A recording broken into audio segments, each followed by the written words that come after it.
Three, two, one. Hello and welcome to episode 109 of the KBMOD podcast. I'm obviously not Scott. He's being molested by a Boy Scout counselor somewhere in the woods right now, but we wish him luck in getting out of that. Blacklight is at work, so he's not here either. So yeah, and it is September 15th, 2013, as Brandon wants me to say the date. So I've said the date. Just for posterity's sake. Just for posterity's sake. In case the aliens find this podcast, they'll know. When we listen to this in a few years, we're going to Wikipedia the date it was on. We'll be like, it's this February, podcast happened. It's February 31st, 2055. Well, guys. No, we have a couple guests with us. A friend of the podcast, as always, Allshanmnowow, is filling in more than admirably for Blacklight Attack. And Scott's whatever. And of course, we have special guest this week, Mr. Dave Oshry. I am so not special. Of Interceptor Entertainment, the men and women behind the new Rise of the Triad game. Yes, there are women as well. There are. We are an equal opportunity employer. So we have him here with us. Sorry, Rohan, it's not gonna happen. But Dave is with us, and so how's it going, Dave? Good. It's going good, man. It's been a good weekend. We put out a mega patch on Friday, 5 new maps, tons of fixes, optimizations. Then I went to a pretty sweet dad metal concert up over in San Bernardino with my fanny pack and my Jordache jeans. And, Explain to the internet. And my strollers. To the internet what dad metal is. It'd probably be good. Yeah, and so I saw Maiden, Megadeth, Anthrax, and Testament. For those of you who don't know, those are good metal bands.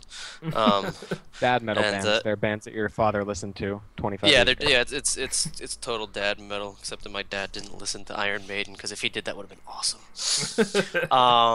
And yeah, things are good. How's things going with you guys? We're going well.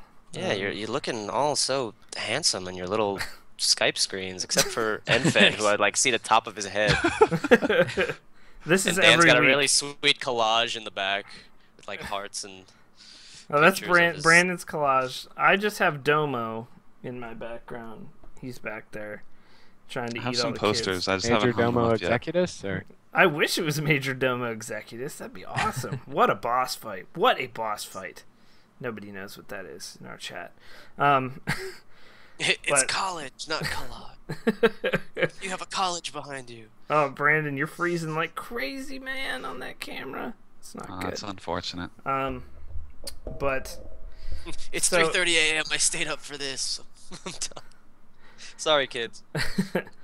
So how has the whole Rise of the Triad thing been? Seems like it's been doing pretty well overall. Yeah, it's been pretty crazy. Like, we made a video game, like Interceptor, you know, as I'm sure you know, like wasn't a company before Rise of the Triad. Pretty much a mod team that started, you know, got life by originally trying to remake Duke 3D in Unreal Engine 3, you know, got greenlit by Gearbox in 3D Realms, and then, you know, subsequently ungreenlit, even though I think Gearbox is now saying that, yeah, you could totally do that, of course. They released that statement on the day we released Rise of the Triad, and they're like, yeah, no, we love Interceptor. They can totally make, you know, Duke Nukem, you know, Reloaded. Please forget about aliens. And then... We're all trying, don't worry. Yeah. And then, you know, we got together, and, you know, Frederick, you know, it got a lot of attention, right? So Interceptor was like a legit thing, and, you know, Apogee approached them, and I've told this story a million times, and they were like, well, you know, what do you want to work on some of our old stuff? And then I got involved, and I was like, you guys still have the Rise of the Triad IP? Like, is that a thing? Is that floating around? They're like, yeah, we could do that. And, you know, a year and a half, 2 years later, we remade Rise of the Triad, like, super faithful. You know, we made it for practically nothing, all working out of our houses. You know, pretty much still like a mod team, except, you know, we're an actual company, but, you know, we still work, you know, the way that we did back in the Duke days. You know, we're all virtual. We all work out of our homes. We work via Skype and Twitch and stuff like that. Commercial video game, it's kind of crazy, and it's a thing. It's out. People are playing it. You know, people are tweeting ridiculous things at me from your community. It's you know, it feels good to, like, you know, be it's pretty cool. We made a game, and people are digging it, and it's what we want it to be, so it's pretty awesome. making video games is hard work, but it's pretty rewarding to have a finished product out there and like on Steam and all that stuff. It's crazy for me as the guy who gets to like make the Steam page and talk to Valve and do the trailers and stuff like that. It's pretty rad. So to have made a video game. So what was it like getting reviews in? Because even some of the good reviews, I did not agree with what they were saying. I felt like a lot of people missed the point because, as you already mentioned, well, it's super stressful. Like as I knew a bit, because I used to be press too, so I used to write reviews. I used to write for PC Gamer and Kotaku and other websites you probably hate, and it was at least one of those.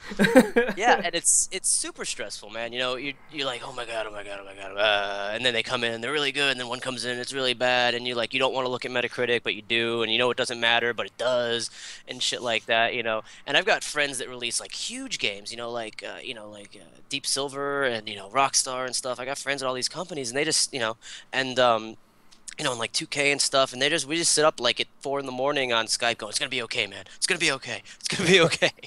Like, and that's just how it is. It's like that. It's like that when you put it's like that when you put anything out there. We knew, like, from day one, we sent a very clear message with Rot, right? We said, it's extremely faithful, it's extremely old school, it's fast, it will not hold your hand at all, it will be really hard, it'll have old school level design, we were pretty much, for better or worse, remaking Rise of the Triad as faithfully as we would have done with Duke 3. And a lot of people got that, they got what it was about, they remember that, but you definitely have to, play it in a different sort of mindset. Like, you play it, and there hasn't been a game like this in so long. The people that really get Rise of the Triad are the guys like us who still hang out and play, Doom wads all the time, play Brutal Doom, still play Strife, and mod all these old games, and mostly just, use Z-Doom and stuff like that, and do total conversions and stuff. And it's that kind of a game. It plays like a game from the 90s. Like, we weren't lying about that. We said it from day one. Like, this is going to, we're making a 90s shooter in Unreal Engine 3. Yeah. And the people we made it for love it. The people who get it, like with the multiplayer, the crazy Twitch action, and the single player with like the episodes and a boss fight at the end of the episode and all the secrets, and we still have coins and stuff, and all that. Literally, it's Rise of the Triad, and the people who we made it for really dig it, and a whole lot of because originally, Rise of the Triad is a pretty obscure title to bring back. It kind of is. It kind of is. We had actually talked before it was announced. Like, we've been doing this 109 times now. But I had mentioned this game, when people would ask us questions like, what are your favorite old school games? And that was always one of them, because it was, and the only thing we remember, we always only had the shareware of Rise of the Triad.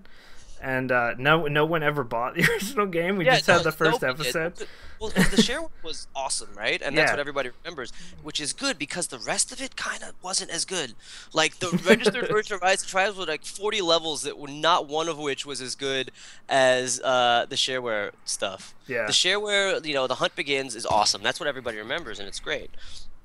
Yeah. But that's the kind of thing we were doing, and people are really digging it. But when we first did it, like, we never thought it would get as big as it is now. Like, I never, I didn't think people were gonna care. We were making a game for ourselves. We knew we were gonna put it on Steam. Some people were gonna dig it. It was an indie thing. Like, hey, they brought back Rise of the Triad, and then like it just started to snowball. And there's no casual. The people started coming out of the woodwork. We knew there was a few thousand people out there who were probably old school Rot fans, but then they just, they started coming out of the woodwork, and they saw the trailers and how old school we're doing, and they're like, oh my god, there's somebody's actually doing it. They're making a game that plays like, Doom and Quake, but they're doing it with modern graphics. Holy shit, no scripted events, no cutscenes, no press E to pick up weapon, press E to door, press E to game, shit like that. And they were really digging the old school, sensibilities of it. I mean, there was definitely some things that I personally would have done differently, but I think, I was glad that Frederick and the team, stuck to our guns about making it strictly old school, because you see the backlash that, like, stuff like Shadow Warrior, for example. Yeah. Which is awesome, by the way. I have it, because, we work with 3D Realms and Scott, and it kicks ass, but it's not what we did, right? and they had a lot of backlash since even day one. Like they changed Lo Wang. It's linear. It plays a lot like Hard Reset and Serious Sam, which is great. I think it's better off for it. I think it will review better. But the old school fans, like the 3D Realms fans, and fans of like the stuff that we do, they're not digging it. They're like, oh, why would you call it Shadow Warrior? This isn't Shadow Warrior. But that's a real vocal minority. I think the game will be better off for being what it is, a bit more modern. The way I've seen it recently is, so we've got 3 reboots this year, right? We got Rot, which is strictly old school. We've got Shadow Warrior, which is kind of in the middle, and we've got Call of Wolf and Duty, that's coming out in 2015. So it's an accurate statement for that game. Yeah, have you played it? I've seen footage of it, and it plays out like I have never seen a Wolfenstein. Dude, Brandon was so disappointed at Quake. I played it. So I played it a bunch at QuakeCon, right? Like I hung out in the press room with the id guys, and I played it for like 2 hours, like the new build that they haven't shown. And I'm just like, they're like, so what do you think, man? I'm just like smiling, like, yeah, it's awesome. I'm having fun. I'm having fun playing with a controller. With a controller, that I was like, bro, can I get like a keyboard and mouse? And they're like, oh no, this build's on. I'm like, why can't just like I can't like just why? Like I'm sure it's built on PC. Why do I have to use an Xbox controller? Yeah, I think Brandon, you said it was playing off PCs there. Just with I'm pretty sure it was just PCs with controllers plugged in. I was the same way. I walked up to their QuakeCon booth. It was like hard for the wrong reasons, and it was really dark, and it was like super linear, and it was like I love like these guys. Before they founded Machine Games, is that what it is? Yeah, Machine Games is making it. They worked on Riddick and stuff, and those games are awesome, like Assault on Dark, Riddick? Escape from Butcher Bay. Those games. There is, by the way, there's a 3rd Riddick game coming out. Yeah, I know. Is it really? Yeah, it's being made right now. He got the Starbreeze dudes back together to make a 3rd Riddick game. Oh god, if it's like the last Riddick game, ooh. I tried playing Escape from Butcher Bay. It does not hold up. It does not hold up from 2004. Okay. Good Lord. Well, don't say that. Vin Diesel is a great actor. So fantastic. I'm glad you're fighting the good fight on that stuff, because that was my exact reaction when I wanted to play it at QuakeCon. I was like, maybe I would like this game, but can I get a mouse and keyboard to find out? Yeah, right. It's serious. I mean, but that's how they show stuff. It shows, and like I can't I can't say that like, oh man, it's all gonna turn out like that. And I know it was just, I think it was like the beginning of the game, but there was a lot of, the hand holding and stuff, and then it opens up a little bit. And they give you so imagine kind of like what we've got, with the levels are a bit more open and there's secrets to find, and there's a lot of cool weaponry, but so as BJ you move at about the speed as any modern shooter like a Call of Duty or something, right? And then you've got these AI that pretty much act like the guys in Rage. They're super advanced, they're moving crazy fast, there's a lot of them, and it's kind of old school, except you're way less powerful than they are. And the thing that was great about old school shooters like the original Wolf and Doom and what we did is you are like a walking death machine, and the enemies are dumb and they're just fun to kill, right? Like you run around, you can strafe faster, you can run faster, you can jump faster, and you've got these crazy weapons, and they're just kind of like, bah! And that's why it's fun. And the game wants you to kind of, tank and stuff, but at the same time, it wants you to take cover, and at the same time, it throws these really hard enemies, these really hard Nazi enemies at you, and then giant robo-dogs, and it's like, this is, like, harder than it needs to be, and it's not, it's not fun, It's not just, I am, BJ, super badass, blowing stuff up, but it's, I think it, it'll probably, they delayed it, so it'll probably turn out a bit, I think it'll definitely be more polished and stuff like that. No, multiplayer don't give a shit. Yeah, that's right. Yeah, no multiplayer is always where I cut my teeth with the old games. But yeah, it's so like I was saying, so like Wolf is like straight new school, right? It's like a new school modern shooter, which is fine. I mean, Bethesda's smart. They want to sell it to a lot of people. Shadow Warrior, Rot is straight old school, like just super old school. And in the middle is Shadow Warrior.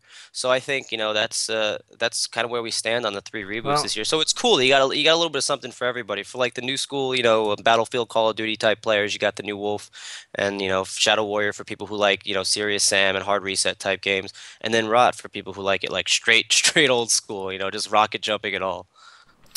So. We do a segment on here, now that you've talked about some other games, we do a segment on here to start about what we've been doing this week and playing. So what other games have you been playing this week, since you are going right now? What Anything. It can be PC, console, whatever. Well, other than Rise of the Triad, which is pretty much so when you work on a game, you pretty much only have time to play that game. What else have I been playing? I'm gonna be getting GTA 5, even though I wish it was on PC, obviously. I started up Rogue Legacy finally. I've been meaning to play that forever, and that's pretty fun. What else have I been playing? What else did I play this week when I wasn't at my dad metal concert? I don't know. I haven't played anything besides. I've been testing the patch for like the past 2 weeks, and then released it, and then went to go see some dad metal. So I got some time to play Rogue Legacy. Oh, I got the Humble Bundle, right? The new one.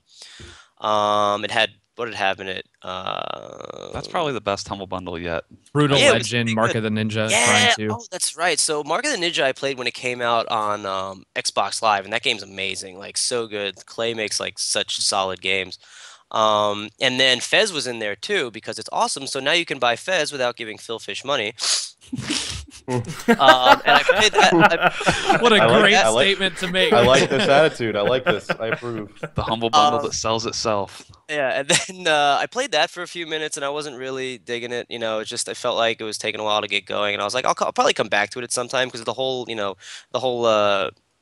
the mechanics felt really good, like the climbing and the running and the way the world turns around, and I was kind of digging that. And then I booted up Brutal Legend again for the first time on PC. Like, it's been on PC for a while, but I just haven't gotten around to it. And I love that game, because I don't know if you know, Brutal Legend is pretty much dad metal, the game. It is. You know, it's just like all, like Ozzy's in it. It's all like Black Sabbath and Megadeth and Priest and Halford's in it. Ozzy's in it. Yeah, you get upgrades from Ozzy Osbourne. Yeah, it's awesome, and it's also a really fun game. And it looks great on PC. I'm gonna have to try that. I haven't actually played it. I forgot how. Did you get the bundle? That's the thing that I got the bundle, and the thing that made me sad was that like Brutal Legend like never did well. Wasn't it like a huge like failure for like Double Fine and the publisher?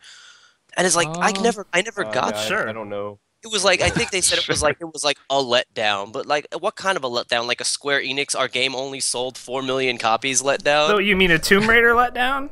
Yeah, God. Yeah, what a God damn it, Tomb Raider! How could you only sell 3 million copies? I can't believe this. Week, like the same week that I came out and said that Rise of the Triad is already profitable, Square Enix came out and said that Tomb Raider, Hitman, and Sleeping Dogs were all commercial failures. Meanwhile, they all sold like 3 to 4 million copies. I'm like, what are the budgets on these games that you can't? That 4 million copies is not enough. If Rise of the Triad sold 4 million copies, I'd be doing this podcast from my personal spaceship. Right? You know? Like, why? How is that not enough copies of anything?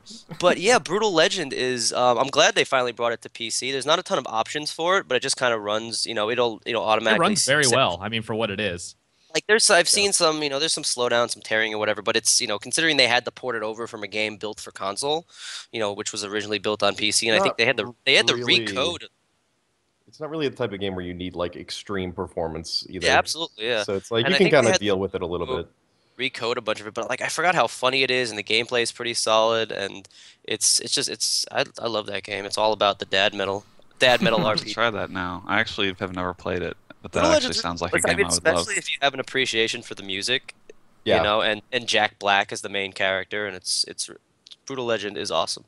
It's got all types of like rock stuff. Like there's hair metal and just like really heavy metal. So many jokes at like the whole like just music in general. Just like in jokes about just the state of music and just the fact that they were somehow able to get Lemmy from Motorhead to do voice acting and it wasn't terrible.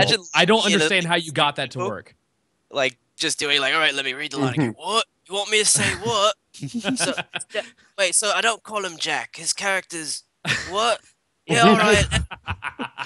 Just him and Ozzy Osbourne actually doing voice acting properly was the biggest blowaway for me. I couldn't believe that they did that. Well, I've seen Ozzy live recently. I think when did I see him last? He played BlizzCon a few years ago. Good Lord. God damn it. Of his mind, just like like I don't even know if he's singing anymore. I feel like Ozzy's the kind of person like if he had Alzheimer's, none of us would know because like the transition into that would be so seamless. Ozzy's gonna live forever. Yeah, he's living off bat heads. Yeah, him and the Rolling Stones are gonna outlive us all. I remember when the Osbournes had that shitty show on MTV. But then then he just lived off Chipotle burritos. Like he got like 5 burritos a day. It was ridiculous. Who did this? Ozzy. It was crazy. Ozzy was super skinny. Yeah, I know. They kept. I wish I could eat 5 Chipotle burritos a day and be skinny as hell. She left him because he's on drugs again or something, didn't she? I eat 1 Chipotle burrito. I don't know. I haven't for heard like 2 anything days. about them for years. Yeah, Keith Richards is still alive. Yeah, so the guys in the chat are talking about the there's also another Humble Bundle, which is the Retro Shooter Humble Bundle, which it was it's Devolver did it, and it's Serious Sam 1, Serious Sam 2, Shadow Warrior Classic Redux, Duke Nukem Hard Reset, and Megaton System Edition. Shock. Yeah, and then if you pay beat the average, you get Hard Reset and System Shock. We were gonna be a part of that with the throwback pack. You know, we put the old Lake Stone and Rise of the Triad original on Steam. It just it never worked out. But that's a pretty cool pack as well. I mean, the Humble Bundles are just great. Like eventually, like I've been talking to the Devolver guys about this with emails and stuff. We want to do like a super Apogee 3D Realms Devolver Interceptor Humble Bundle. You know, with just like all the old retro, like all the old Apogee games, all the 3D Realms games, all like new Shadow Warrior, new Rise of the Triad. Like that'll be a pretty kick-ass retro Humble Bundle. And I will contact Bethesda and get the new Wolfenstein in there. it'll fit right in. So that is what Dave was playing this week. Who should go next here? I was playing Fez. It's the best game ever, and its creator is a cool guy. He is so nice to people on Twitter. I'm done. Fez 2 is canceled. Goodbye. So, when that was happening, I was like, Rise of the Triad 2 is canceled. I take the money and so $5 we're making from Rise of the Triad. So we'll go with our next special guest. Mark, what have you been playing this week, sir? I've mostly been just playing some shitty games. I played that vampire game Dark for a few hours, streamed it, and then made a video. I also played Hydrophobia Prophecy for a couple of hours. Fucking awful. What are you doing? No, so during the summer sale, a lot of these games were like less than $2. Dark I bought at full price for $40. That's not a good reason to play Hydrophobia. But Hydrophobia was was one of those games that it was like $2. But I streamed that. I haven't made a video of Hydrophobia yet. I plan on it. But I've also been playing WWE 13 on my Xbox, which has been fantastic. I love wrestling games, even though they're shitty. Hydrophobia, the game that Jim Sterling was trying to review, and then the developer's like, "You're playing the game wrong," and Jim was like, "What did you just say to me?" And it became like a big deal. Wasn't that like a few years ago? That's the one that had like the whole game was about they had really awesome water physics. Yeah, right. Yeah, were they really that quote awesome? unquote awesome water. Yeah, they weren't really that good. I love that. Were they really awesome, or were they just? Or was it just water? Because I feel like it was video game water. You get to a point about an hour and a half into the game where you actually see the water go into waves, and then you realize that the physics don't exist. The waves are the most awful thing I've ever seen, but it's fun to make fun of. That's why it's like when you're a YouTuber or you stream, I can buy games that are awful and write them off on my taxes, so I'm not worried about buying use the system. Where's Obama at? Get him on Skype. I'm telling on you. Like Dark, that's $40 that I can write off on taxes because I used it for work, so I'm not worried that I paid $40. Nice. But I've got many other games that I can play, like Shell Shock 2 and Garshasp and the Kane and Lynch games and other things like that I purchased during summer sale, just so I can make fun of them in videos. Like that's the only reason I bought them. But yeah, I just made a video for WWE 13 after playing that for a while. Had a lot of fun with that. I actually plan on getting the WWE All-Stars game. I met the Ultimate Warrior at PAX. Wait, what? He was promoting he was promoting WWE 14, 2K14 at PAX, and I was like, holy shit! I get to meet the Ultimate Warrior. There was a huge line, but I had one of my buddies from 2K like get me in there, and I was like, oh my god, and I took a picture with him, and he signed a thing, and he was like, he's batshit crazy. Yeah. But he's been off of like steroids and drugs for long enough that he's kind of got it together now that he can like stand and sign autographs and not like start punching kids in the face. He's like a wrestling war hero or something. Like he kind of has like flashbacks. He has PTSD of being in wrestling. If he wasn't the Ultimate Warrior, he would be like a guy on the streets of San Diego just like ranting and talking to himself and like throwing bottles. Did anyone hear the Giant Bomb interview with the Ultimate Warrior? No. Alex Navarro interviewed the Ultimate Warrior for prep for this, like, the new WWE game. And the interview is just... Alex is like, he interviews a lot of people. Like, that's his job. But he's caught off guard several times by the complete batshit insanity of the Ultimate Warrior. It's so good. It's like 10 minutes, but he cuts him off halfway through because he's there just for promo, for this game, and he's in the game. But they didn't even use him for the mocap, so like he was not involved at all, like with this game. So, yeah, it's just promotion. So they brought him to. It's one of those things where said they brought him to a dinner, like a 2K investors thing, and they brought him up. And they this. I don't know if I'm allowed to tell this story, but whatever. Nobody's watching this fucking podcast. So my buddy from 2K tells me, he's like, so we had him we brought him for this dinner for the investors and like all of the employees, and we told him like, all right, you can't like use profanity, you can't say fuck or shit, and just try to give an inspirational speech, do your thing, warrior, all right, rock and roll. He gets up there, the first thing he does is go, fuck this game, fuck 2K, and fuck all of you. All right, now that we got that out of the way, and everybody was just like, oh my god, like the top brass of 2K was there apparently, and they were just like, oh my god, what if we've made a huge mistake? Yeah, so Alex has him right for this interview, and he's like, because he's just there for promo, right? Like, he interviewed, like, some newer wrestlers, too, like, a lot for the same thing, who actually play video games and whatnot. He's like, have you actually, have you played the game? Have you seen the game? He's like, yeah, I watched my niece play it for about 5 minutes. Like, it looks pretty good. He's like, and then, like, halfway through the 10-minute interview, like, 4 or 5 minutes in, and he's just like, I gotta stop you real quick, Alex. I gotta stop you. You're a nice guy, but I don't really like the wrestling industry, and I had nothing to do with this at all, and I don't watch wrestling or keep up with it at all. So if any of your questions pertain to wrestling, he's like basically just like flushes anything Alex had planned to ask him completely out of the window, and he's just like, how do I deal with this man right now? The Ultimate Warrior is like one of those guys that even if you're an interviewer who does a lot of research on the people that you're going to interview, you cannot research the Ultimate Warrior. It won't work. No, because he's just going to do what he he changed his name legally to Warrior. Yeah. Like, that's his first name. His name is he just changed his name to Warrior, like legally. You could do that. I mean, you could make your name like Base God 44 if you go. I'm gonna make mine Meta Warrior piece.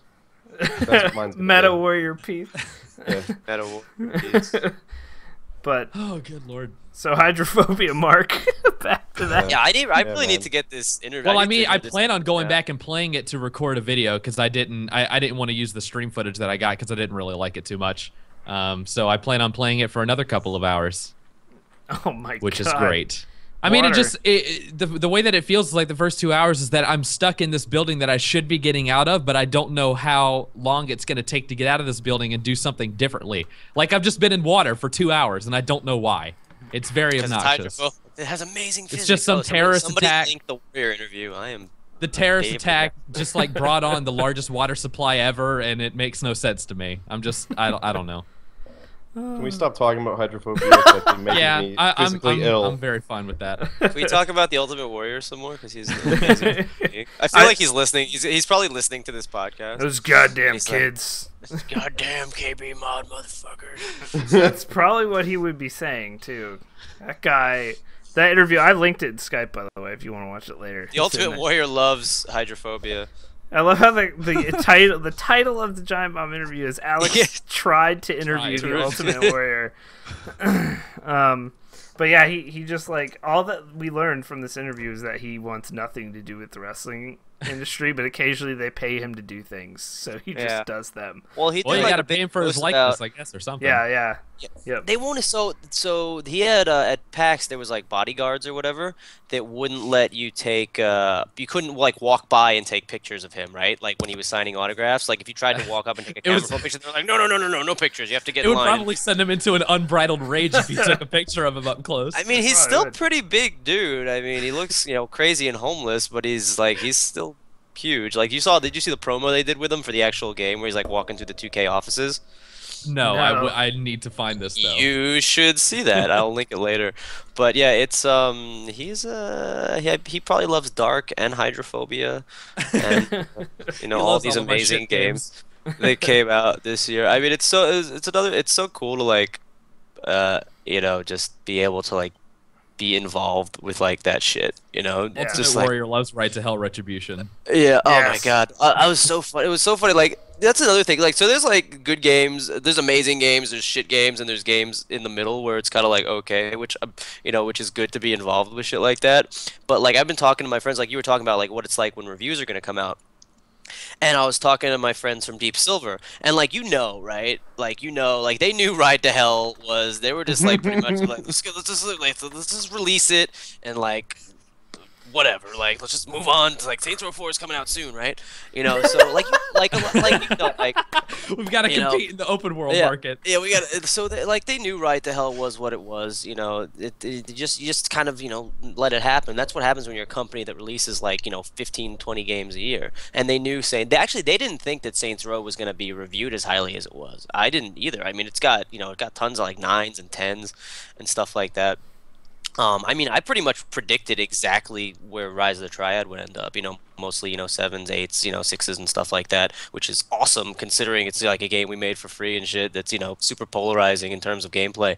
But like they know, like who? The only time I was talking to my buddies from Bethesda when I was at QuakeCon, and I'm like, did you know that Brink was like gonna get slammed? They had no idea. Like everybody thought Brink was gonna be like a home run. Really? Yeah, well, really? To this the day. hype was there. Like I was hyped for it, and they were touting out, But even like Paul the people Ridgewood that worked on it, like all over the place. Like, well, the Bethesda people didn't work on it. They just, did. I'm talking from a marketing and PR standpoint. Like they didn't like they knew Skyrim was gonna get, like huge. Critical they acclaim. was gonna get all 10s. It was gonna be Game of the Year, whatever.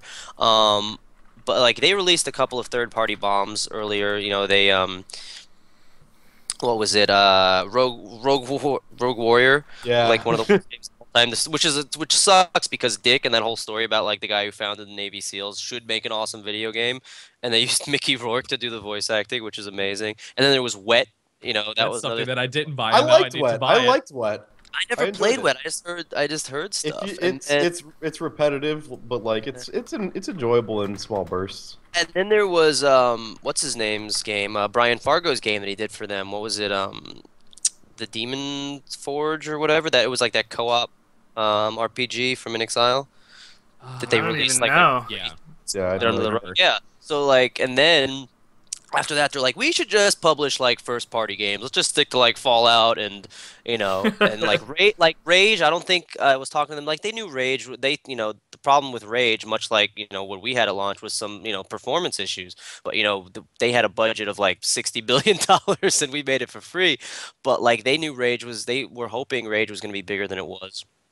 And then with Brink, like they thought they had a home run, and a lot of other people did. They had a lot of people convinced it was going to be a home run. Like I was in the press then. I interviewed them a bunch of times. I played it, pre-release a bunch of times, and then it came out, and like they weren't expecting that. So like most of the time, like us PR marketing dudes, like we know what's going to happen. Like I knew what would happen with Triad because I wrote about games for 3 years. I reviewed it internally. I told the guys what sales were going to be like, what reviews were going to be like, and I was pretty much dead on, which is pretty cool. I was glad I was dead on. I would have been like, if it sold like 1 million copies and got like all 9s and 10s, I would have thought people were batshit crazy, but I would have been happy about it. But I pretty much predicted what was going to happen. So for the most part, like we know. So like they knew Ride to Hell, was not going to be a thing. But I think the But hey, guys NASCAR 2013. That's What a another game. by that- What a by game. them. That was actually in the top sellers list on Steam when it was on sale. right? Yeah, Eutechnics. Yeah, they're not a bad developer. I think they Yeah. just they weren't given enough time, and that's when a game comes out and you could just see that like stuff, like especially now that I've been involved in making one. I like see through the matrix when I play games now, right? Like I see the actors and the pawns and the meshes and the BSP and like what's happening.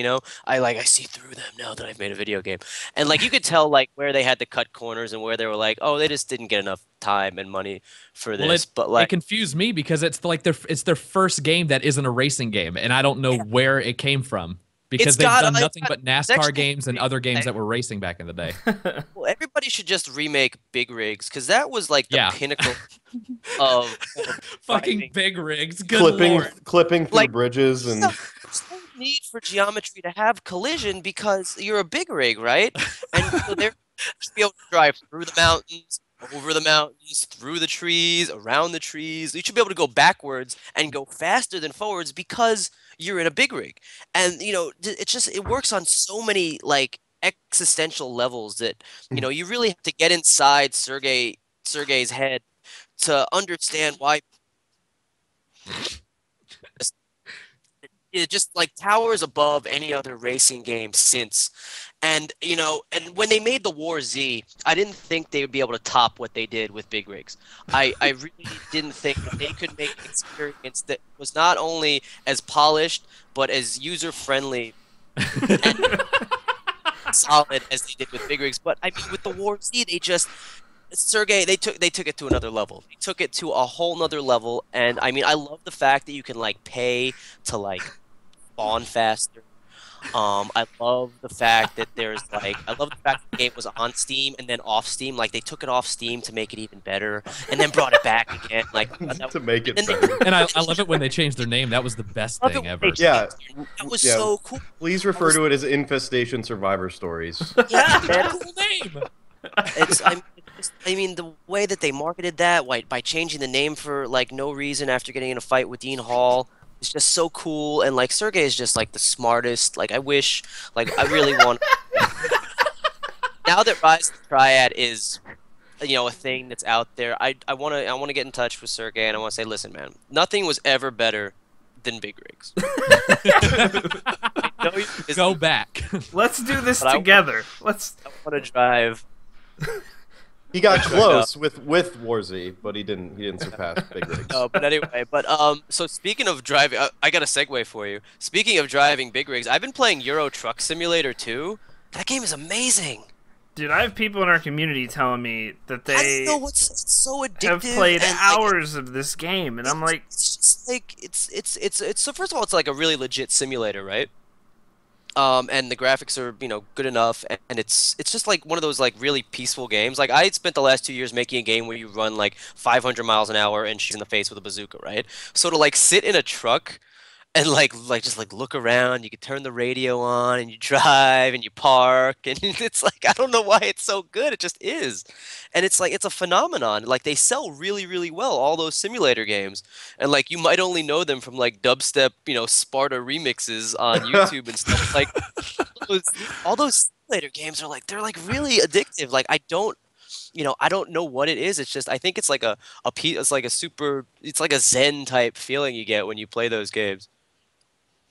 So, Mark, you played Hydrophobia. God damn it! Please stop. No, all right. Nick Fenton, what did you play this week, sir? In the dark abyss of your apartment there. I played more Saints Row 4, some Black Ops 2 multiplayer for some I played some Black Ops 2 I don't know why. I don't know why. Like I can't explain why I'm like kind of enjoying it. I don't really enjoy it. Yeah, it's just like I don't know. It's like breathing. You have to. Yeah. I'm not like happy about playing Black Ops. I am. Were you playing it? It's the same with breathing. I'm not happy that I'm breathing. I'm just doing it because I have to. Was it on PC or Xbox? On PC. Okay. Were you playing with Mike? No. I was playing with Mike and Lynn's Washburn, and all I learned is that you can make a burrito with your hand and some Triscuits and some deli meat. That's all I learned during the session. Sure. When you get I'm sure you get some really good life advice from Mike. When you get shout out to Lynn's Washburn giving the angriest Snapchat videos of all time. Yeah. They're all What is this Snapchat? I've been hearing about the Snapchat. I mean, I'm busy at my dad metal shows, but I've heard the kids are really into this Snapchat. What is this Snapchat that I hear? It's an app where you can take a video or a picture and you can set it to maximum of 10 seconds. So when they get the Snapchat, you hold your finger on the screen and that lets you view it. And then after 10 seconds, it's gone. Yeah. So it's really good for like dick pictures of your yeah, it's sending dicks to your friends. Yeah, pretty much. Yeah. I am not gonna hop on Snapchat or chat or anything with chat in the surname. Hop on Snapchat, Dave. Hop on Snapchat. I won't send you pictures of my dick. I swear. But yeah, we learned that if Linz puts enough Triscuits in her hand, you can pile lunch meat and Velveeta cheese in there, and then just eat it. It's a hand burrito. It's a hand burrito with a Triscuit shell, and that's all we learned after several vodka shots. That's all we learned. But that was my Black Ops 2 experience, and then I rage quit, of course. Because why wouldn't I? I've been playing Gary's Mod. I've been playing some like those random mini games and stuff like that. We discovered a server last night. It's called a cinema server, which they used to have. Like, I haven't played Gary's Mod in like 2 years, like legitimately. So like, they used to have cinema servers back then, where it's like you can go in and you can like request YouTube videos, and it plays on like a screen. So you're Gary's Mod character sitting in a virtual movie theater watching a screen, and it like plays YouTube videos. Yeah. But, like these are like this like server that I was on last night. It's like so like updated, and like everything runs well, and it has like a menu. And we watched World War Z in Gary's Mod last night. It was incredible. It was not. That's not legal at all, but we did it. Flanlord, yeah, we'll kill some of these, Brandon. Thank you. So I knew that was coming. But was that you, Nick? Are you still? You got more? You got more? Well, you were talking. What are you talking? Sorry. Go ahead. I also got to level 30 in Smite. And, there you go. Congratulations. How is that? And now your soul belongs to Hi-Rez. Yeah. And then they will kill your soul so without releasing any updates. You got that sweet Ymir skin now. Oh, I do have. fire to Hi-Rez. I do have the Ymir skin now, and I'm pretty sure I'm gonna play my first ranked match, and then I'm gonna get mad and I'm gonna uninstall that game. Enjoy that. Has anybody confirmed that's their actual business strategy to support a game for 6 months, then move on? I mean, it's not the worst. if it doesn't do well. I thought whatchamacallit was doing pretty well for them. Smite's doing quite well. No, not Smite. But Tribes. This is a well-worn topic, Dave. We have many podcasts for you to catch up on. Yeah, Tribes did well for them. It isn't doing well for them. I never really played Ascend. I used to play Tribes 2 and stuff Ascend back in the day, is and I quite loved fun. those Ascend games. was a fun fucking game to play. Yep, it really was. It really But was. they had a lot of fucking stupid server issues that they never addressed. And then they just forgot about the game. I can't move on, or I'm gonna sink into depression. I know. I can't wait. I can't wait till Todd listens to this episode. Hi-Rez listens to our podcast, by the way. I do have legitimate worries about Smite ending up not getting supported in like a year, 2 years time. I don't know, man. It's a MOBA, right? I don't know. It depends. It depends on how well There's not enough MOBAs. Everybody should make a MOBA. Oh wait. But it's okay because you'll get Global Agenda 2 and the Tribes MMO that's supposedly still being developed. I'm not saying that sounds awesome, actually. Tribes MMO, like, yes, I'm there. Just people like skiing through town, like, hey, how's it going? Gotta buy some groceries. Ski to the store. Smite gets updated right now, and I find it enjoyable. Yeah, it's going to China, so it's going to keep going. Yeah, it's going to China. But yeah, it doesn't necessarily have to end up getting dropped with getting support dropped. I think it'll be good. It's not a guaranteed fate. It's just I think people are like, oh no, it happened to Tribes. It's got to happen to Smite. But I've got some faith. They're actually making money with Smite. Yeah. Their player base is growing. That's true too. And they got picked up. They picked up by Tencent. Tencent picked them up. So. Oh yeah, and they're basically all in on Smite as a studio. Yeah. Right now, yes. So. While they work it's cool. Like we were pretty much all in personally on Rot, because it was like we didn't have any like outside funding, but because we made a game now, like Interceptor's next game, which I can't talk about, but you could probably guess what it is if you follow us, is fully funded, like by a publisher, and the Danish government actually subsidized a bunch. You know how Canada like subsidizes a lot of studios like Eidos Montreal. So Interceptor's next game is like half funded by the Danish government and half funded by a publisher. So that's really cool. I'm really proud of it. Is it Brink 2? That's what we're having a question. Oh yeah, absolutely. It's you got me. Yeah. So Wedgwood came over and he's like, I really like what you guys did with that Triad thing. So I want you to make Brink 2. And we're gonna put more turrets, and the guys' faces are gonna be even with bigger noses, right? Because like we didn't think the character customization had enough noses and chins and hair and mohawks. So what we want you to do is just focus on the mohawk technology, and we've teamed up with Tomb Raider developers to make tress effects for the mohawks. And so that's what Brink 2 is just going to be all about, the hair. We're actually calling it Brink 2 Hair Edition. That's right. Developed by Interceptor for Splash Damage. Splash Damage, they got their latest thing got picked up, right? And changed. Dirty Bomb got picked up.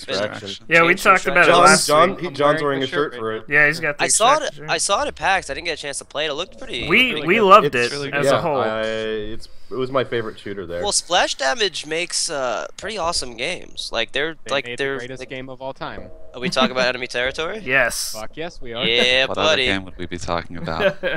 Brink, what the fuck do you think we're talking about?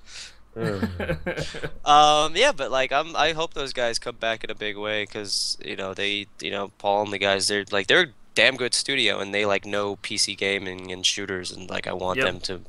Yeah, we got to have games. a big discussion with one of their devs at PAX, so that was cool. Was it Paul? He's everywhere. What was that dude's name again? Rich, yeah. But that was cool. So I really like Dirty Bomb better as a name, though. Yeah, it's way more like unique, but yeah. But I mean, I guess it's not. It's as politically correct. Like, yeah, exactly. But Extraction is so. I don't know. It's so generic. Yeah. Yeah. Well, Nexon. They should just call it Modern Shooter. Modern Shooter. Modern War Shooter 2. Battle Duty Elite. All right, Nick, you got anything else? You play anything else this week? We gotta start rushing. Nope, that's it. All right, Brandon, what have you been up to this week? I was at a wedding this weekend, so I haven't played a whole lot. But I did buy the Humble Bundle, pretty much just for the FTL soundtrack, because I already owned most of the games from that bundle, except now I'm gonna have to try Brew the Legend. But you best. But I basically just bought the bundle because I was like, I need to buy this. This is a great collection of games, and I wanted that soundtrack. They get better and better. Yep. Other than that, I played a little bit of Hearthstone this week, and I played a little bit of the Dirty Bomb / Extraction Alpha. I hate you. I don't know that I can talk about because there's some NDA that I clicked agree to, and I don't know what extent. I don't know what extent that went to, so I'm just gonna say I played it. We'll talk about it later. I don't know if I'm allowed to tell this story, but nobody's watching this podcast anyway. I'll tell the podcast. Oh, you know what I played that I'm not allowed to talk about? Fortnite.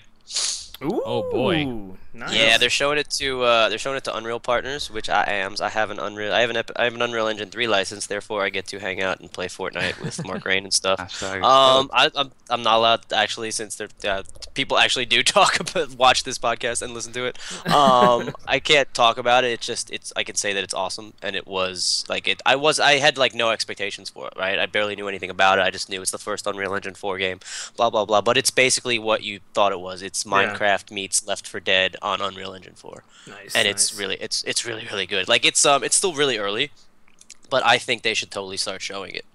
Like they need to, like they should have it at like E3 or something, because it'll. Yeah, I haven't really heard anything about it. Yeah, ever since they haven't put anything out. I mean, they've just been keeping it. It's a small team inside Epic working on it. Like it's like a pet project, but it's really cool. It's really cool, and I think it's so different than there's so many, like, it's not a MOBA, it's not a shooter. I mean, it is, but it's not. So it's so different than anything else coming out. I believe it was certainly the first game being developed using Unreal 4. I don't think it's the first Unreal 4 game that's going to be out. Yeah, I think obviously. Daylight from our friends over at Zombie Studios, I think is going to come out before it. But John, what have you been playing this week? TF2, I would be playing Final Fantasy, but I can't buy the game, so they will no longer get my business. They fucked me over my pre-order, so I issued a chargeback, and I will not be buying the game moving forward. So I've been playing WoW. The wifey agreed that she will be playing WoW with me, so I need to finish her gaming PC. She's going to play with me. Yes. You need to just get a new account then if you're both gonna start fresh. She's going to play on her own. I'm not going to re-level a fucking account. Oh man, well, it's a great experience now, I can tell you that. So Why you play? and, Why you play WoW? And then I played some Dota 2, and I jerked off a lot because she worked all weekend. nice. Whoa! This podcast just went to a whole nother big rig style level. This is the norm. It got existential up in here. The only MOBA I ever actually played was Han, besides the original. Oh man, rip sorry. your Wait, MOBA are you- experience. Are you Russian? No. Oh, I thought you had to be Russian. for Han. No, you just have to be a complete Angry? asshole. Just be Yeah. angry all Yeah. the Like, time. well, because I was playing WoW when Han came out, and it was in beta, and all the dudes in my guild were like, "Oh, dude, you got to play, the new S2 game. It's but and I hadn't played a MOBA since the original Dota, and I loved it. I mean, I think Han's a great game. The community's just, Garbo. It is what it is. But most MOBAs are just, I don't know what it is about that genre that makes people want to stab other people in real life. Because the games take 45 minutes, and you're wasting it's 45 like- minutes yeah, of somebody else's If you're life. not winning, you're Yeah. wasting all of the time. So, all right, what did I play this week? I played A Machine for Pigs the whole way through. I heard it wasn't as good as the original. I think it's pretty awesome. It's not the same type of It's game different. at all. Like, it's not super scary. no, it's it's But more they of took a- out a lot it's- of things that were in the first game. yeah. But then It's- how is it's- PewDiePie going to make reaction videos and get 5 There we I go. don't know, man. bits? Did you guys see the article on PewDiePie in Yes. Variety magazine? Yes. Oh my god, it's the Well, now I greatest have to thing ever. Google. He's the most subscribed person on YouTube, right? Yeah. Yes, he is. I don't get it. Take all of the money. No, Take it's all of easy. take all of the money that all of us have made in the last 5 years, and he Uh-huh. makes more than that every month. Am I He too makes so old? much- Am it's- I it's just too fun. dad metal to understand why his videos get people watch them? Well, it's fun because in a lot of places, I'll see people that go onto that website, Social Blade, and try to guess how much money he makes. Oh my They god, just- Social they- Blade is They not don't ac- fucking know. If they knew anything about how much money you can make in a CPM on YouTube, they would be fucking mind blown by how much money he makes a month. It is Yep. so much. Yep. So he's much. making he's making 7 figures. Yeah. For Yeah, sure. I know the the, first number's a 1, but multiple, he's multiple making- 7 figures, multiple. Yeah, it's a lot, dude. It's a shitload. Good point in chat. He doesn't even have a surfertage. yeah, shit channel for a shit guy. But yeah, Machine for Pigs is, you can see obviously the Chinese room collaborated with Frictional on that, and you can definitely tell it's more of a story you walk through than it is an Amnesia Dark Descent game. There's no inventory. Your lamp lasts forever. I died twice, I think, but it was still a very, very tense game to play. Like, I played 2 hours. We shout out to Twitch for giving us some early access to that game. But I played 2 hours the first night, and like it wasn't the end of my stream time that I normally go to, and I was just like, I'm pretty exhausted from playing this game, so we're gonna switch to another game, because like it wasn't even the scares, it was just like constantly on edge the whole time. I can't play survival horror games. Like, I don't get it. Like, I know that people love those, but my friends, I know some friends that worked on Outlast that just came out, and I hear that's awesome and actually super duper scary. Yeah, I've heard Anybody that's played actually Outlast? scary. I have not played it. Machine for Pigs. I think I heard PewDiePie loves it. Yeah, I don't know if you know this PewDiePie guy. I hear he's kind of a big deal. But A Machine for Pigs is more of a story you play through. So, and the story is really good. Yeah. The story is really, really good. But I would highly recommend it. But again, it isn't the Dark Descent. So if you're expecting that exact same game again, it is not that. The I'll environments just buy it on Steam sale for $5 like I did originally. the Or environments just wait until are, it's in a humble bundle. yeah, Yeah. the environments All are the- incredible, and the sound in that game is the sound. That's what I look forward Dear to. God, the Yeah. sound in that game. That's what it's Chinese- about. When you make Chinese room. games like that, it's all about sound design. I feel like people so often forget sound design in games is it's so important. It's more important than anything. What were you It's saying, Nick? important. Sound is important, but it can't save you all of Dead Space 3. I didn't play Dead Space 3. You got I know what Visceral's working on. It's That very- I can't talk about that, or I'll get a laser to the face from outer space if I talk about what Visceral's working on, but you're gonna lose your minds. So what were you saying, Nick? Well, you were talking about the sound. I just said Yeah. Chinese room. Chinese room, man. That's what they do. I mean, that They is also what they did do. Dear Esther. Esther, right? Yeah. Yeah. And they make it Which is isn't a game. it is as though if They know how to make atmosphere. yeah, as everything you can tell the Chinese room touched. I mean, in a good way. It's not Dead Space 4 guy in chat, by the way. But God, I hope, That I hope franchise is it's taking a not. break. That Yeah, franchise is taking a nap. It should be taking a break. But I played that, and then I also played some Isaac this week. I'm closing in on 200 mom kills in Isaac, so I'm grinding that out. And I also played some more Street Fighter and Skullgirls this week.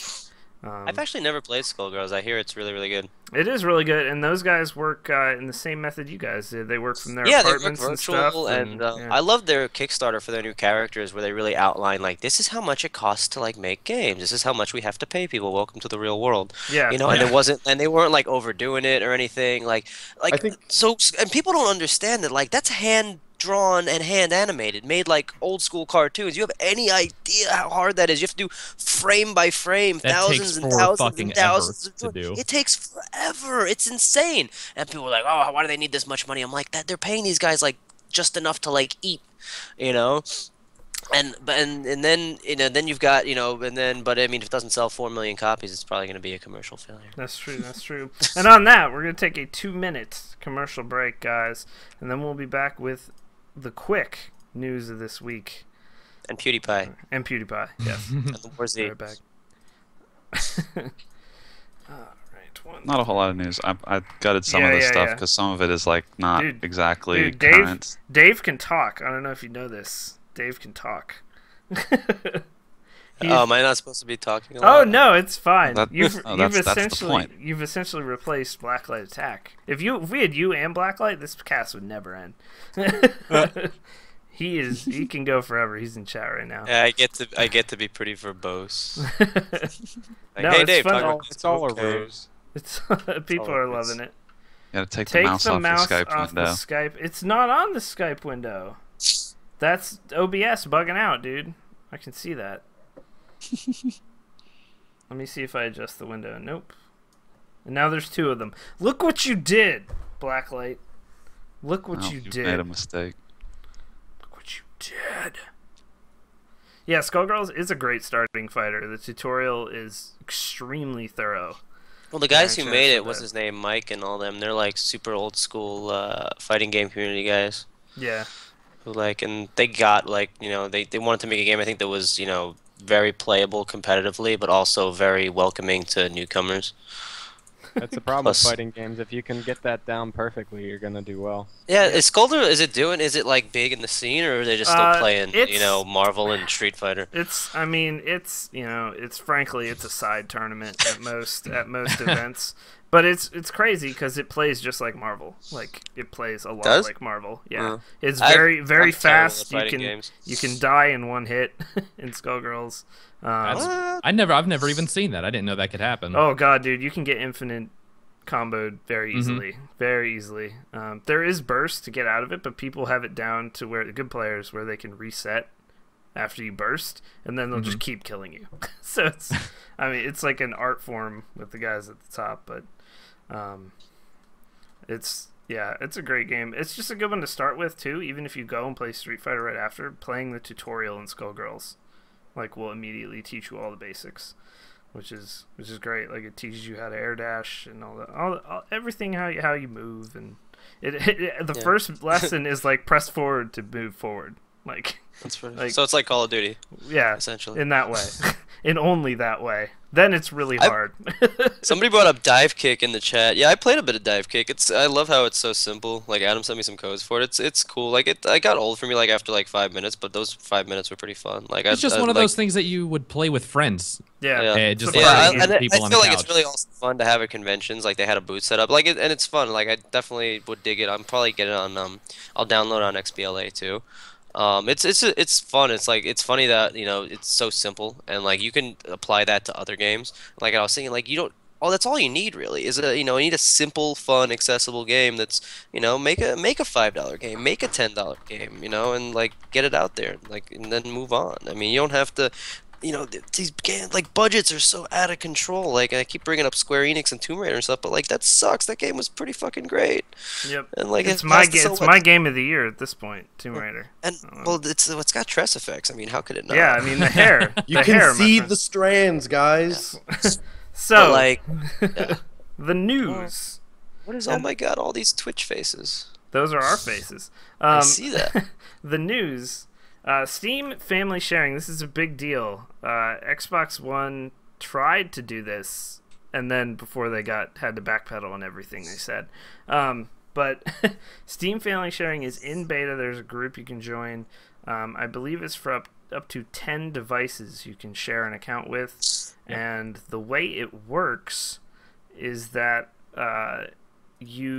I think it's like if they log into the game, or if the main account logs in and tries to play the game, it gives the person playing like 5 minutes and it gives them a warning.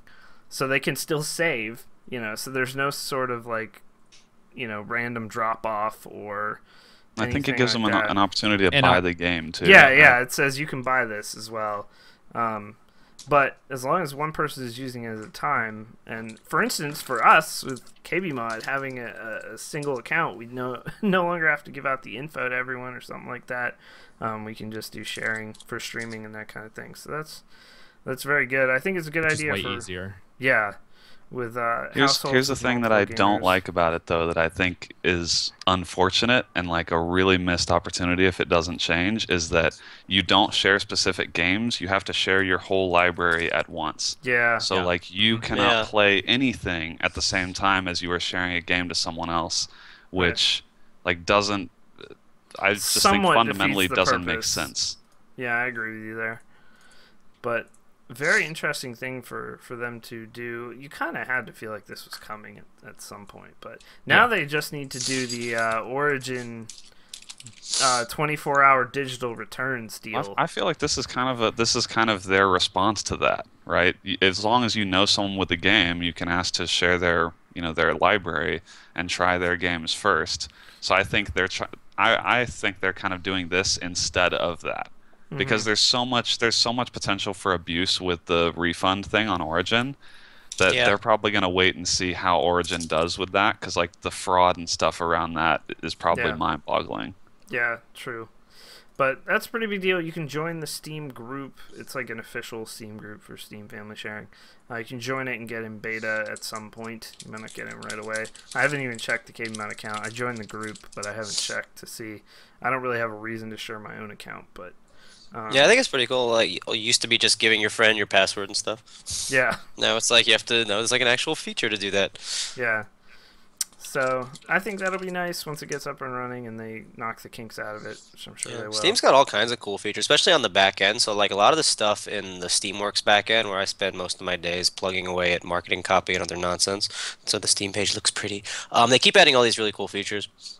And it's funny how much Valve is still like how much of a beta like Steam still is, how they're always working on it and always adding to it, and a lot of it's like they just haven't had like it's grown so much over the past 10 years almost that they haven't had time to work on like a lot of things, and they can implement stuff so fast. Like sometimes somebody will make a Reddit thread, right, and they'll be like, oh man, wouldn't it be cool if Steam had this feature, like it tells you, and let's say for example like when it tells you when a game in your wish list is on sale, right? That's a feature now because somebody at Valve like saw that Reddit thread and was like, "That's a cool idea. Let's implement that." And that's kind of the way Valve works, because they're a completely flat company. I don't, do you know how Valve operates? Like, there's no hierarchy, there's no management system. And when I've worked with them in the past, it's so crazy because like you're used to like emailing people and talking to people, where it's like, oh, I have to get back to you. Let me ask this guy or that guy in this department and that department. At Valve, everyone is the boss. They're like they can make all decisions, and it's crazy. And the example I like to give people is the Apogee Throwback Pack, our pre-order bonus.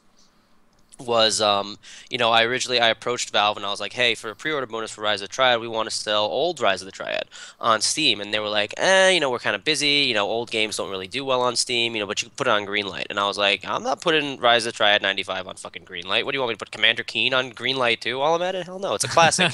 And he's like, well, we don't have the manpower to do it. Like, that's just kind of what we're doing now on Greenlight. And we got to come up with a decision. And he was like, no. So I'm like, all right, give me like 5 minutes. Let's talk about it. And then, we came up with the idea of like a pack. Well, what can you put in a pack? I'm like, well, we could put both, Rise of Triad, Extreme Rise of Triad, Blakestone 1 and Blakestone 2, wrap it up in a launcher, make it one application. What do you think of that instead? He's like, that's attractive. Okay, let's do that. Here's your app ID. Let me know when you want to release it. And I was like, what? I was like, from 5 minutes we went to, no, go put your game on Greenlight, to, yeah, sure, no problem. And he didn't have to ask anybody. It was just a decision on the spot like that, and that's how Valve works. Yeah. And it's crazy. I've never worked with a company like that, but it's the reason that's the reason why stuff gets done like really fast, and then stuff like never gets done. Like, a certain game with a crowbar and a guy in a suit. It's like never coming out. Like, it's the reason why like all of a sudden you'll see like these random features like trading cards. That was just like an idea somebody had one day, and they made it happen, and that's why it's why Valve's like the greatest company and the weirdest company at the same time. So there you go, guys. That's my Valve story for the day. Steam family sharing. Some quick hardware news, since we are a PC gaming podcast. Our build guides are out this week. Brandon and I put them together. The $500 build gets a little boost, and the $1,300 goes to Haswell finally. So it gets an upgrade there. I think the 800 stayed roughly the same, if I remember. Yeah, the 1300 and I think the 1300, at least at the time we made this, was my favorite build because we got a really good motherboard and we moved it up to Haswell. It's like if you can spend $1,300, that's a PC that lasts you three years easy. Like if you really wanted it to. Could go even longer than that. But in a couple other little notes for hardware, Broadwell was finally revealed. Really has no impact whatsoever for gamers, to be completely honest. If you're gonna be upgrading, I would say just get Haswell. Dude, it's small. It's so small. It's just a power and die shrink. It's not really a performance upgrade. Just get Haswell if you're gonna buy. And the 750 Ti, people ask me literally every day, when is the 760 Ti coming out? Hey, Dan, you work at NVIDIA. Please tell us. When is it coming out? It's not coming out. They said it's not coming out, but there is apparently going to be a 750 Ti. So if you're looking they do it with the 50s first, usually. You're looking for a budget. Well, they already said no 760 Ti this time around. Not that I have the inside track. Well, 760 more or less is the 760 Ti. Yeah. I mean, that's a great card. Yeah, it's a great card. So 750 Ti could launch by the end of the year. Of course, the 9000 series for AMD comes out in October. So I'm hoping my 7970 drops and I can crossfire them. That's really all that matters for that. But new PC releases this week. Nothing of that much merit. GTA 5 not coming out on PC this week. What? Wait, but I pre-ordered from a guy who said he can get me a PC copy. I gave him $100. So you can play it at 15 FPS on your Xbox. But yeah, that is it for the news this week. And we're going to head straight into the Twitters. Oh, God. This is where things get weird. It's okay. Like that one time I was at that guy's house. At Werner Ingemar asks, if you had to be a protagonist in one of these movies, would you rather be in Inception, The Matrix, or Fight Club? Look at that goddamn semicolon. Look at that goddamn semicolon he just used. Was that the correct usage of that semicolon? Absolutely not. Whoever uses semicolons correctly. Not me. And I used to be a ratter. Wouldn't that just Come be on. a By the way, regular guys, we have a new feature in Rise of the a regular colon. Semicolons take two independent clauses and put them together because they can Oh, share nice. something. I love being in high school English again, Mark. Fucking back. use them You just correctly. Google that. Get out of here. I think this is a no-brainer, and you have to go to Matrix. The Matrix. Why would you I want to be in Fight Keanu Club? You have to Reeves. shoot yourself in the I'd head. say Inception, because Inception's kind of like The Matrix. You can like make, you can go into the thing and make stuff happen and build Yeah, but worlds. you and have like, you it's have the other real way. powers. You No, have real Inception- powers in Inception is the other way around. In Inception, you're in the real world going into the fake world. In Matrix, you're going from the fake world into the real world. Yeah, but I don't want to be like a battery. for You robots. just don't want to be Keanu Reeves. That's what you're saying. I want to be like- Keanu Reeves. But more than really, anything. who's gonna pick Fight Club? You shoot yourself in the head. Yeah. That's how that ends. And Oh, miss. spoilers. Yeah, seriously, you just spoiled the end of Fight Club for like Okay, 400. it's Fight Club. From 1998. Congratulations. You're really late to the party. A I'm so old. So much dad metal. I don't think I'd want to be in Fight Club even regardless of the ending. Like, I don't want to be in that. I don't want to get punched in the face repeatedly. That's not a good situation to be in whatsoever, ever. Like, why would you want to be in that? I was going to watch that tonight. I love the chat. I was going to watch that tonight. God damn it. Next question from Bob the Red Dino. What household item would you use to save Jordy Jordan from a tiger attack? No normal weapons. Partial credit to Fat Attack 82 on this question. Has to be a household item, no weapons, to defend Wings of Redemption from a tiger attack. I'm trying to think of what Jordy would have in his household. Yeah, no, just random items that he would have that nobody else on the planet would have in their household. That aren't guns. Like a cattle prod, maybe? Yeah, maybe Probably. a cattle prod. Does a rooster count as a weapon? I feel like you might have done a video with one of those, so that's a household item. Yeah, does a gamecock count as a weapon? Because he... Yeah, or an I don't know if item. he still Does it count as an breeds item? gamecocks, but he used to breed them. I'm going to go with an exercise bike. I don't know what That's a good one. That's a good one. I don't know what I do with it, but maybe I could block the door or something. Since this tiger is... You could throw it with your superhuman strength. Those things are heavy. Yeah, those things are heavy.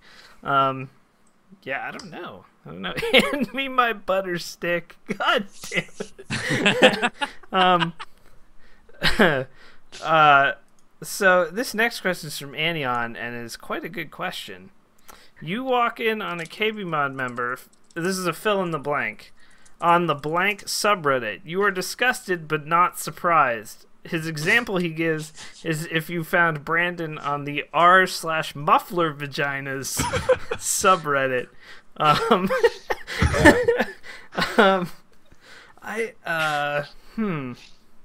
don't know. Is there a Maddie B Raps subreddit? Because if I found Nick Fenton on the Maddie B Raps subreddit, I would not be surprised. I would be disgusted though.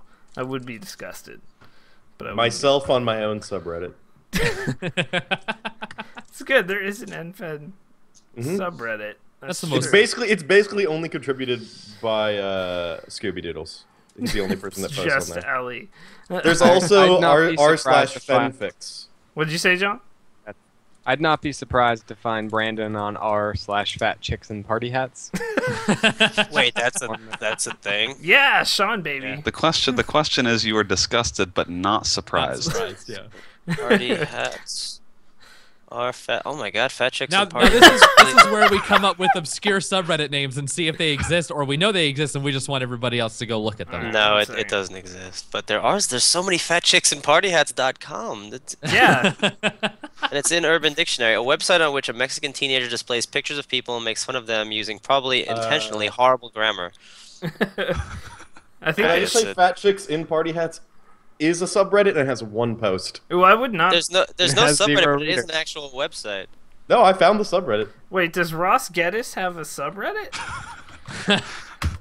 Is there actually fat chicks and party hats? Oh, It's right my there. God. It has one post. Ross Not Geddes. anymore, does it? Ross Geddes has a subreddit, and the only post is, "It's too loud in here." And it's just a picture. Check out this hottie. Horrible picture of Ross. God damn it. r/avocados gone wild? That's... There's a Rise of the Triad subreddit that the guys tried to get going, and I was just like, I don't really feel like making a subreddit. Oh, Reddit's fantastic. You can find. Um, great Why is there. Avocados Gone Wild a private subreddit? That's terrible. Avocados are going wild. I'm gonna go with, I don't know, man. I'll go with Fenton on Gone Wild Curvy. You'd be disgusted, but not surprised. Yeah. Yeah. I'm with you I there. think Yeah. Blacklight is the one that we can most suspect to be on something that's disgusting, but we wouldn't be surprised by it, like Pokemon hentai or something like that. Yeah, Flop, flop. I could see him on there. I met a girl last night that asked me what my favorite Pokemon was. I would not. Did you That's how say you know that they're a I did? gamer girl. I would You say not. lick a tongue? I would not be. I would be disgusted, but not surprised to find I Dave, said Dave Oshry on Bulbasaur. r/Philfish, which is a red. Is that an Actually, actual no, website? I changed my answer. I would say Nick Jenkins on /Rule34. There you go. Or the, looking for yeah. topics for his next video. Oh, there isn't a Phil Fish Reddit. That sucks. I wonder if Fez has a Reddit. Probably. I would not advise you go to Rule 34, by the way. Do not. Dear Lord. Is For it your own full of sake. Sonic? Just don't go there. Sonic is the most abused Rule 34 and fan fiction IP out there, and I want to understand why it's Sonic and not something else. But Holy everything. Shit, our dad metal totally needs to be a subreddit. It does. There is r/shit Phil Fish says, and it has one post and it links to his tweet that says "I am virtual Jesus" in all caps. Pretty awesome. Wow. What's the KBMOD Reddit doing nowadays? Nothing. Nothing. Yeah, There's 2 your months answer. ago. Founded by the one and only, obviously, Jesus. R.I.P. I am now a knife man, or whatever his Twitter is now. But, yeah. Alright, next question. At Skynet_EXE RIP K9 Hadouken. How long until Dave figures out he's not on the PKA podcast and he goes back to work on his hit game, Global Agenda? I love Global Agenda. I played a half hour of Global Agenda. It was pretty alright. You know what I played? You know what I misread his hit game. The other night I booted up Shattered Horizon. You guys remember that? I've never played that I game. never played it, no. The game in it's the multiplayer shooter in space. Oh no. Yeah, now I have to play it. It's actually So pretty the awesome. next the next Call of Duty after Modern you Warfare can 4. play with bots and stuff, but it was pretty awesome. I found this pixelated image of it. Oh, that's wow. That looks weird. Shattered guess. Horizon was actually pretty amazing. It was made by the guys who make 3D Mark and stuff. okay. Future Mark, who also made Unstoppable Gorg, which I actually really liked as well. Unstoppable Gorg. Yeah, Next- Unstoppable Gorg was a tower defense with movable towers. Pretty cool. This game actually looks interesting to me. Shattered What, Horizon Shattered is Shattered Horizon's insane. It was pretty much a tech demo for DX11 stuff back when it came out in like 2009 or whatever. Because Future Mark's games are pretty much tech demos for Future Mark technology, and Right. it's pretty awesome. Like you float around in 0G in space, and you could connect to the asteroids and run around on them, and it's a shooter in space, and it's actually pretty cool. The most interesting thing I see is the fact that these players are actually turning instead of just jetpacking or something straight up in the air linearly. They can actually rotate. That looks really odd. There's a lot of physics to it. Like, it takes a while to get used to because they made it like space physics, but it's pretty cool. Somebody's talking about the campaign trailer for Call of Duty Ghosts. I was talking to some military buddies the other day. That shit is plausible as hell. I'm really scared now. I'm gonna hide in a bunker. I'm like, yeah, the rods. He's like, no, kinetic weapons exist, and the Chinese are building a canal in Nicaragua that they can fit an aircraft carrier through. And I'm like, so Call of Duty Ghosts is gonna happen. They're like, I don't know what Call of Duty Ghosts is, but yes, that could happen. I was like, oh god. Next question from @SexyDolphin. When is the best time to pluck a flower from my garden? I don't. When it's ripe. Yeah, I don't even know what this is. This a reference? I don't. Here, I'm gonna show you something. I'm gonna go out to my garden. I'm gonna pick you a pepper so you can see exactly what they should look like when you are to pick them. I love that you have a garden. And he's John, actually going. He's actually going. Nice shorts, John, by the way. While he does that, I would say tomorrow.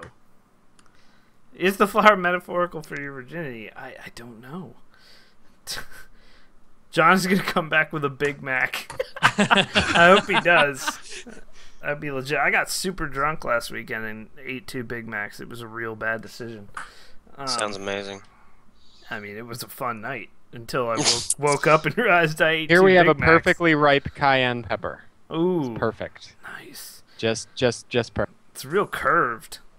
Like a dude on MOC.com. Shout outs to MOC.com. Next question. I like the way this is phrased. I don't know why. I just read it in my head totally differently than what it is. At UDP7 asks, what is the largest amount of money you found on the ground or wherever? That's how I read it. It's I found a wallet.